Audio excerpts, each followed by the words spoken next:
کفار کے سامنے انہوں نے بیان کیا کہ اے میری قوم، میں نے محمد کو دیکھا ہے، اور وہ جب اپنی تھوک نکالتے ہیں، تھوکنا چاہتے ہیں، لعاب دہن وہ نکالنا چاہتے ہیں، تو ان کے کسی ساتھی کے ہاتھ پر گرتا ہے، جسے وہ اپنی جلد پر، اپنے چمڑے پر اور اپنے منہ پر مل لیتا ہے، اور جب وہ وضو کرتے ہیں تو وضو کا پانی لینے کے لیے لوگ ایک دوسرے پر پل پڑتے ہیں، دوڑتے ہیں کہ وہ پانی مجھے حاصل ہو جائے، وہ پانی مجھے حاصل ہو جائے۔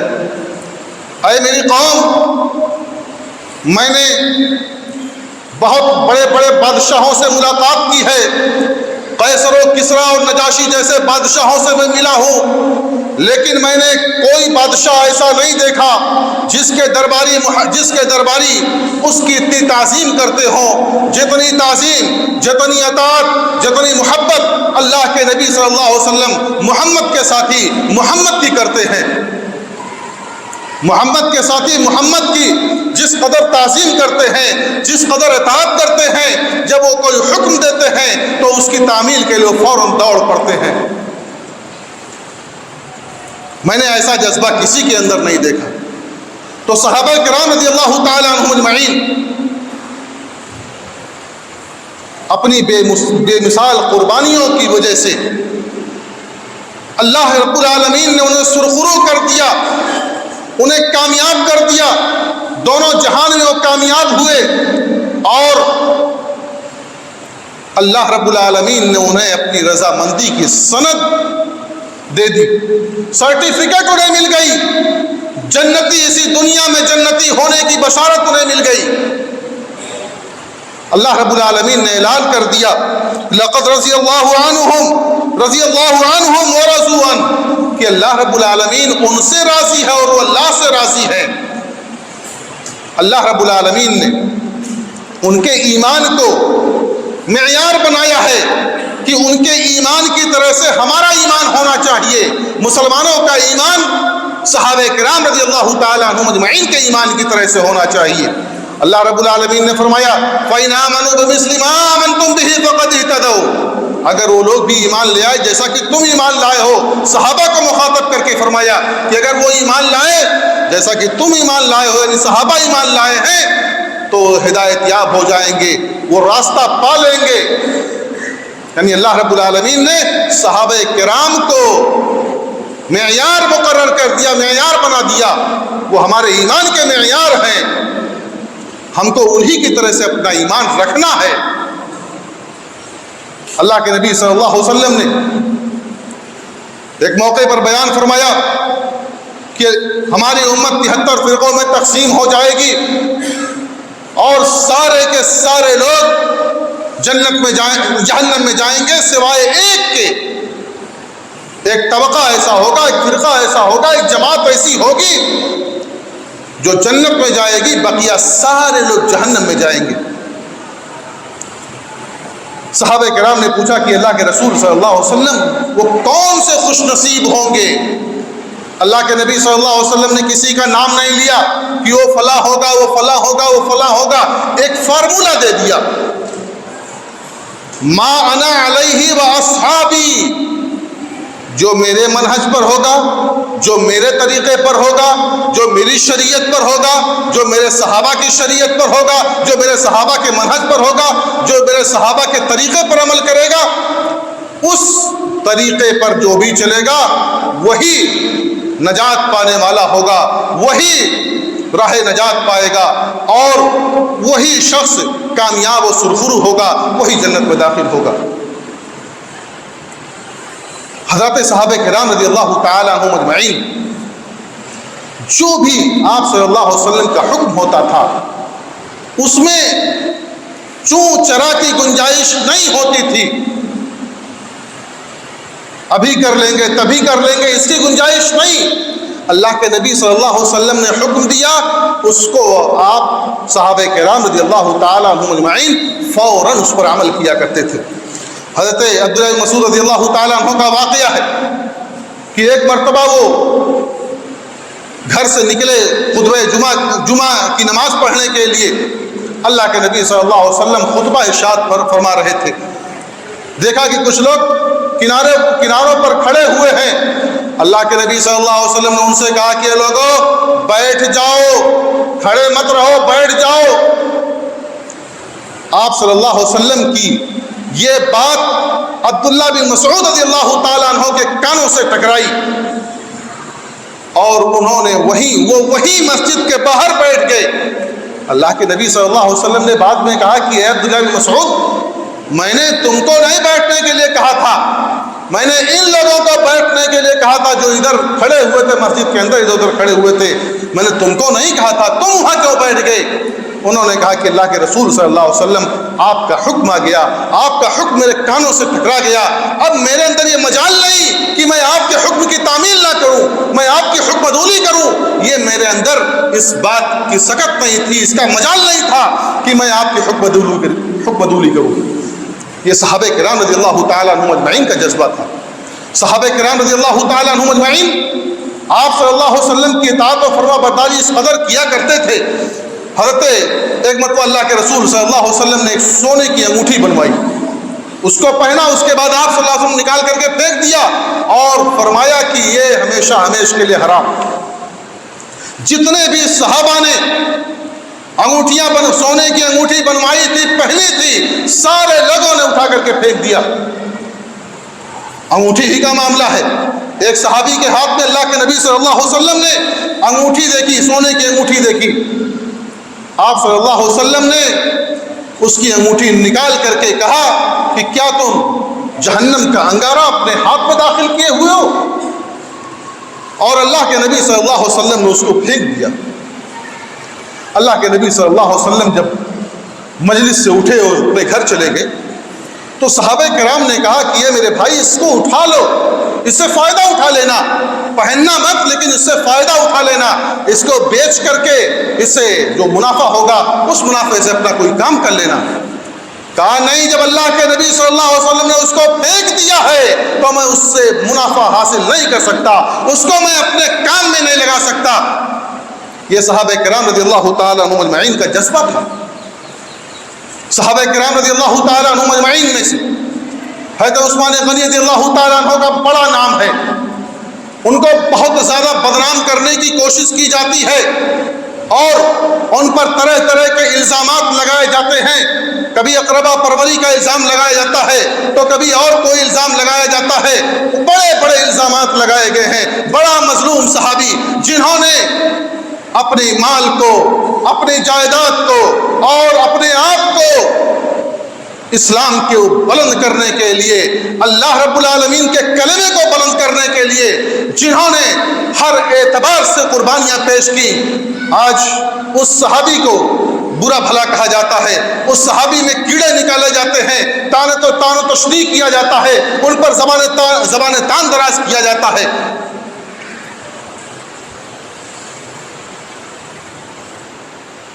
خلافت و ملوکیت ایک نام، ایک کتاب کا نام ہے.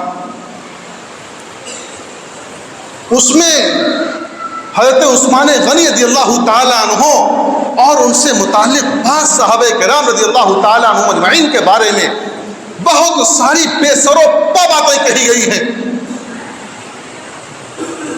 وہ ان حدیثوں پر، ان روایتوں پر اعتبار کیا گیا ہے، ان روایتوں پر اعتبار کیا گیا ہے جن کو عام طور سے محدثین نے نکار دیا ہے. محدثین کے ہاں ان کا کوئی اعتبار نہیں ہے. ان کا اعتبار کر کے اور صحابہ کرام رضی اللہ تعالیٰ عنہ مجمعین پر تان و تشنیع کی گئی ہے. میں تو عثمان غنی رضی اللہ تعالیٰ عنہ کی بات کر رہا تھا کہ تو عثمان غنی رضی اللہ تعالیٰ عنہ صلح حدیبیہ کے موقع پر مکہ تشریف لے گئے. مکہ میں گفتگو کرنے کے لیے گئے. وہاں اپنے چچا زاد بھائی کے یہاں ٹھہرے. صبح ہوئی، بات کرنے کے لیے نکلنا تھا.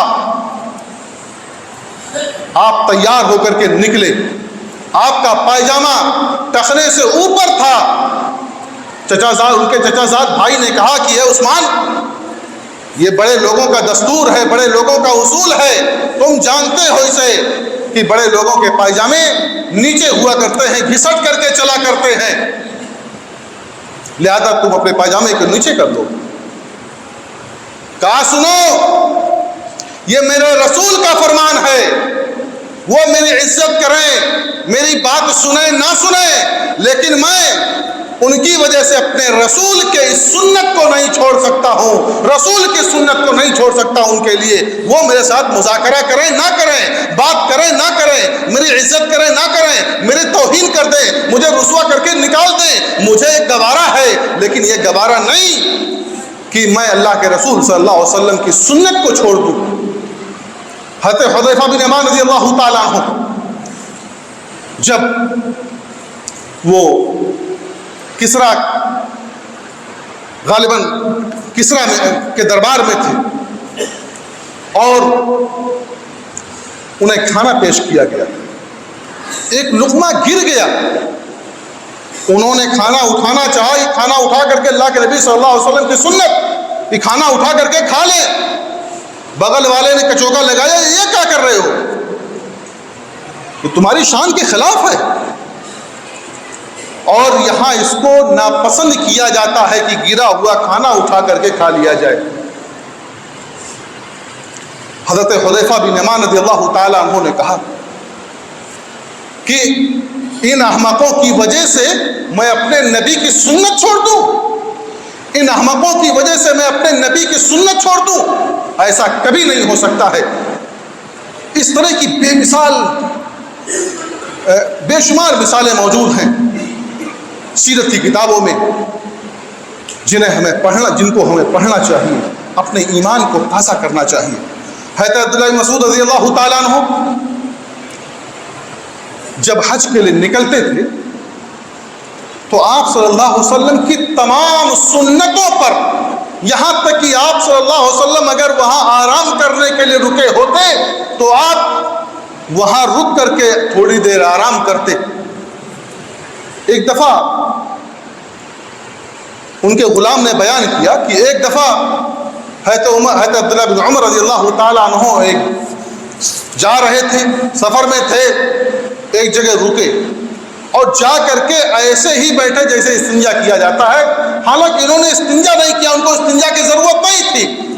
اٹھ کر کے وہاں سے پھر آئے، لوگوں نے پوچھا کہ اے صحابی رسول، اے عبداللہ بن عمر، آپ نے استنجا نہیں کیا، پھر کیوں بیٹھے تھے وہاں؟ کہا کہ میرے نبی وہاں بیٹھے تھے اس لیے میں وہاں بیٹھا تھا، اپنے نبی کی اطاعت میں وہاں بیٹھا تھا۔ راستہ جاتے ہوئے جب سفر حج میں تھے آپ صلی اللہ علیہ وسلم تو وہاں آپ نے بیٹھ کر کے استنجا کیا تھا، اس لیے میں نے بھی بیٹھ کر کے وہاں استنجا کرنے کی کوشش کی۔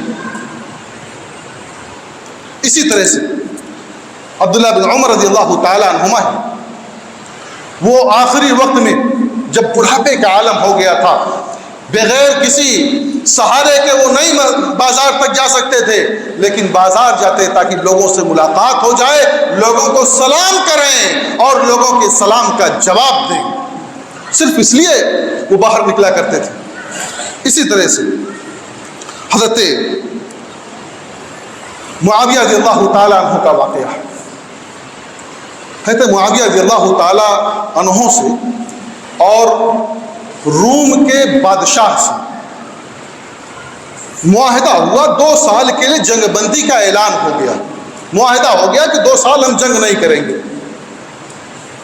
حضرت امیر معاویہ رضی اللہ تعالیٰ عنہ بہت ہوشیار، بہت چالاک، نہایت زیرک تھے۔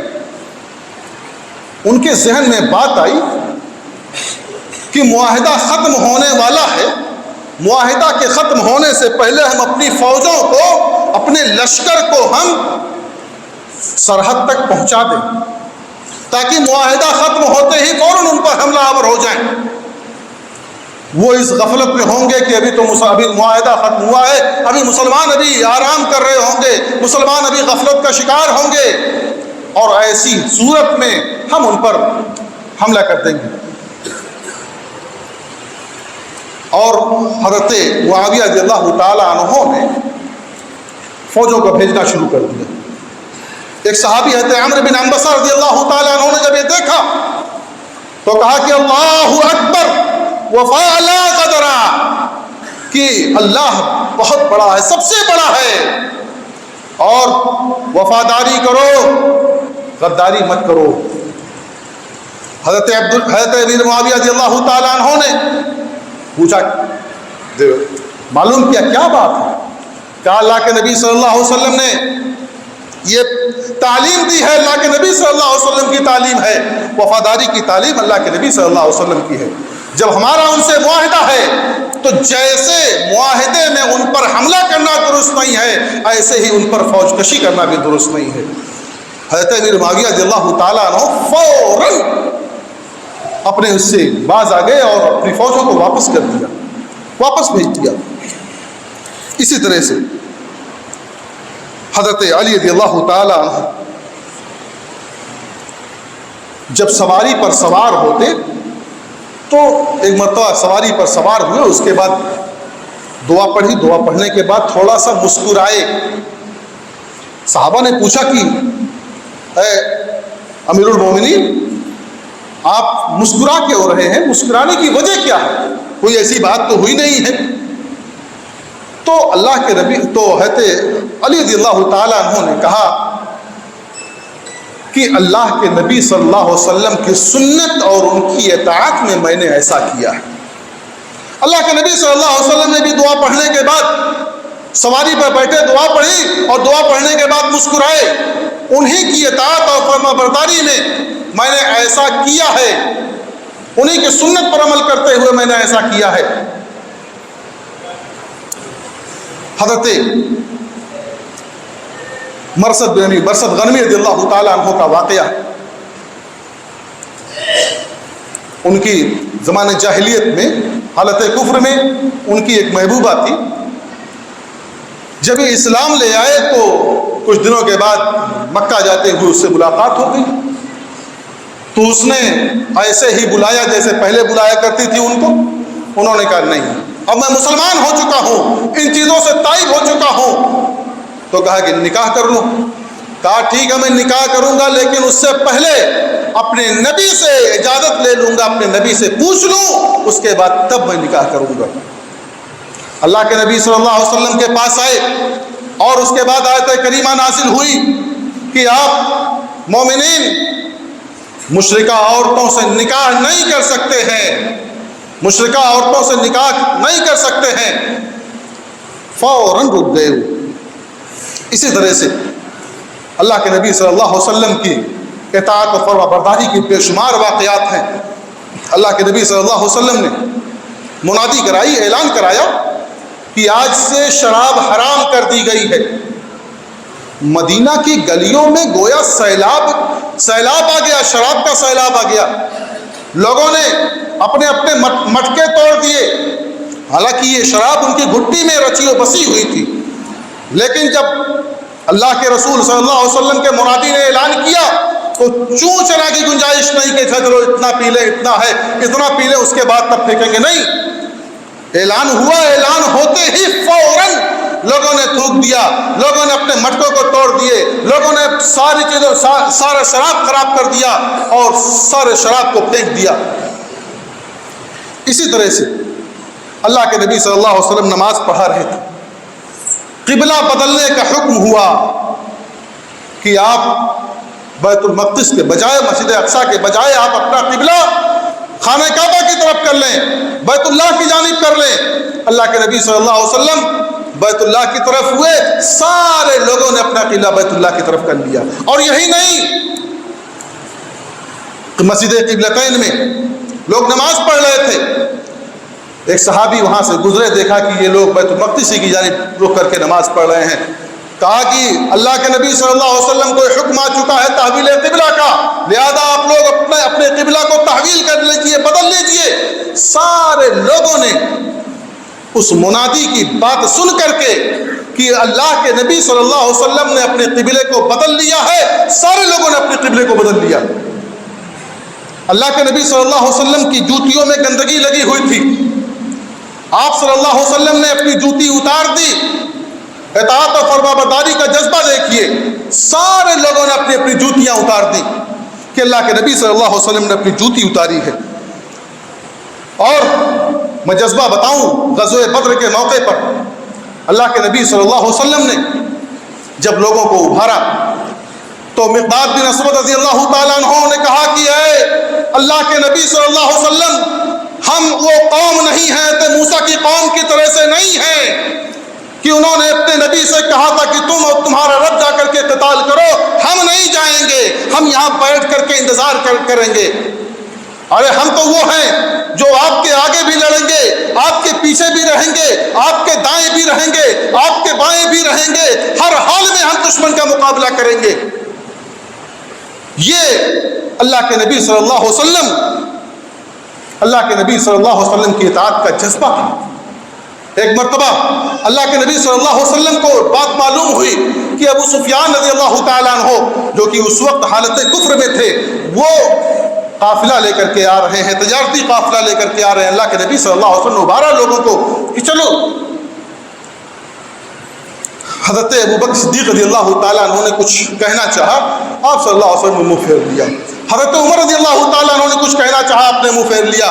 سعد بن عبادہ رضی اللہ تعالیٰ عنہ کھڑے ہوئے اور کہا کہ اللہ کے نبی صلی اللہ علیہ وسلم، شاید آپ ہم انصار سے بات کرنا چاہتے ہیں، تو اے اللہ کے نبی صلی اللہ علیہ وسلم آپ سن لیجئے کہ اگر آپ حکم دیں گے کہ ہم اپنی اونٹنیاں سمندروں میں ڈال دیں تو اپنی اونٹنیاں ہم سمندروں میں ڈال دیں گے، اور اگر آپ حکم دیں کہ ہم برق الغماد پہاڑی سے جا کر کے اپنی اونٹنیوں کو ٹکرا دیں تو ہم اس کے لیے بھی تیار ہیں، ہم برق الغماد پہاڑی تک جائیں گے اور اپنی اونٹنیوں کو وہاں ٹکرا دیں گے۔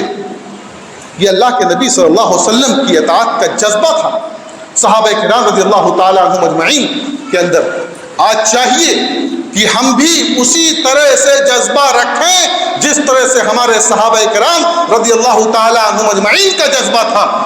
صحابہ کرام رضی اللہ تعالیٰ عنہم اجمعین کے طرز پر ہم زندگی گزاریں، صحابہ کرام رضی اللہ تعالیٰ عنہم اجمعین کے منہج کو اختیار کریں، جس طرح سے صحابہ رضی اللہ تعالیٰ عنہم اجمعین نے عمل کیا ہے، جس طرح سے صحابہ کرام رضی اللہ تعالیٰ عنہم اجمعین نے کوششیں کی ہیں، اسی طرح سے ہم کو بھی کوششیں کرنی ہوں گی، اسی طرح سے اسی جذبے کے تحت ہم کو بھی چلنا ہوگا، تب ہم ایک مسلمان ہوں گے۔ اور صحابہ سے محبت کرنا یہ ہمارے ایمان کی علامت ہے۔ اگر کسی کے دل میں صحابہ کی محبت نہیں ہے تو گویا کہ وہ دل ایمان سے خالی ہے۔ ہمیں صحابہ کرام رضی اللہ تعالیٰ عنہم اجمعین سے محبت کرنے کا حکم دیا گیا ہے، نہ کہ لعنت کرنے کا، نہ کہ گالیاں دینے کا۔ اللہ کے نبی صلی اللہ علیہ وسلم نے ایسے لوگوں پر بڑی سخت بات کہی ہے، من سب اصحابی فعلیہ لعنت اللہ والملائکۃ والناس اجمعین، کہ جو میرے صحابہ کو گالیاں دیتا ہے، جو میرے صحابہ کو برا بھلا کہتا ہے، اس پر اللہ کی لعنت ہوتی ہے، فرشتوں کی لعنت ہوتی ہے، اور دنیا کے سارے لوگوں کی لعنت ہوتی ہے۔ اس لیے میرے مسلمان بھائیوں، آپ صحابہ کرام رضی اللہ تعالیٰ عنہم اجمعین کی عظمتوں کو پڑھیے، اور پڑھ کر کے ان کی زندگی کے مطابق ہمیں اپنی زندگی گزارنے کی کوشش کرنی چاہیے۔ جس طرح سے صحابہ نے چل کر کے ہم کو دکھایا ہے، اسی کے تابع ہو کر کے، انہی کے نقش قدم پر چل کر کے ہم کو اپنی زندگیاں گزارنی چاہیے۔ اللہ رب العالمین ہمیں سنت کے مطابق زندگی گزارنے کی توفیق عطا فرمائے۔ اللہ رب العالمین ہمیں صحابہ کے منہج کو سمجھنے والا بنا دے۔ اللہ رب العالمین ہمیں صحابہ کے منہج پر چلنے والا بنا دے۔ اللہ رب العالمین ہمارے اندر اللہ کے نبی صلی اللہ علیہ وسلم کی اطاعت کا جذبہ کار فرما دے۔ اللہ رب العالمین ہمارے اندر صحابہ کرام، ہمارے دلوں میں صحابہ کی محبت پیدا فرما دے۔ آمین۔ تقبل یا رب العالمین، وصلی اللہ علیہ نبی کریم۔